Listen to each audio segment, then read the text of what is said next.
Hello, friends. This is Dan Carlton here, founder of the Paragraph Project and Planner U. I want to share with you something today that I call the community bubble.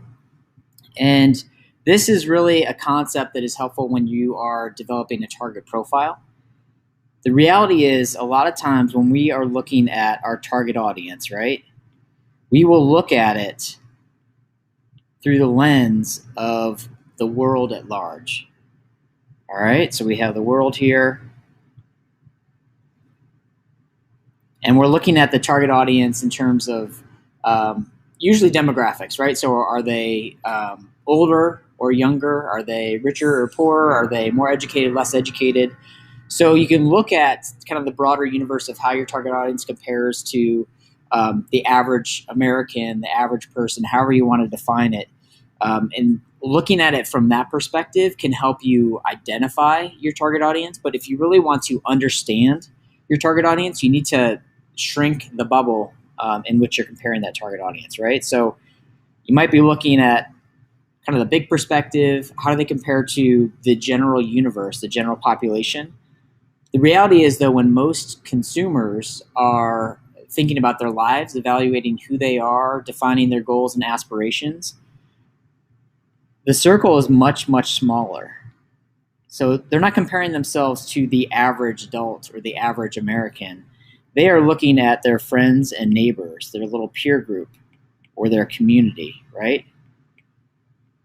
This is how their beliefs and their mindsets get shaped. It's looking at it on a community level rather than a global level. So this person that you are targeting, when you're looking at them kind of in the broader perspective of how they compare to the average adult, they might look more successful. But in their mind, if they're comparing themselves to their neighbors, they might feel less successful, or they might have a certain set of aspirations within their community that don't manifest themselves globally.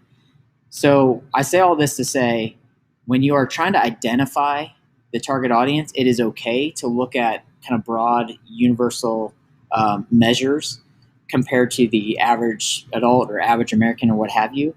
But if you really want to understand who they are, what makes them tick, and what really motivates them, you need to understand how this person views themselves within their tighter tribe or community, because that's where their mindset and their worldview gets shaped. So really diving deep into those relationships, the people close into them, how they compare themselves to their neighbor, what sort of goals they have for their family within their community. This is really how they define themselves, and all those kind of definitions and those perceptions that they have of themselves is what ultimately determines how they choose one brand over another.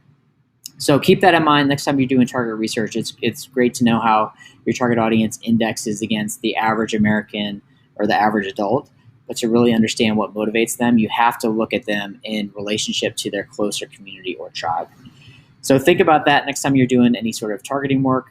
Again, I call this the community bubble because we want to understand how our target audience views themselves within their tighter community, because that's where all the insight is. Thanks for joining me, and I will talk to you again soon.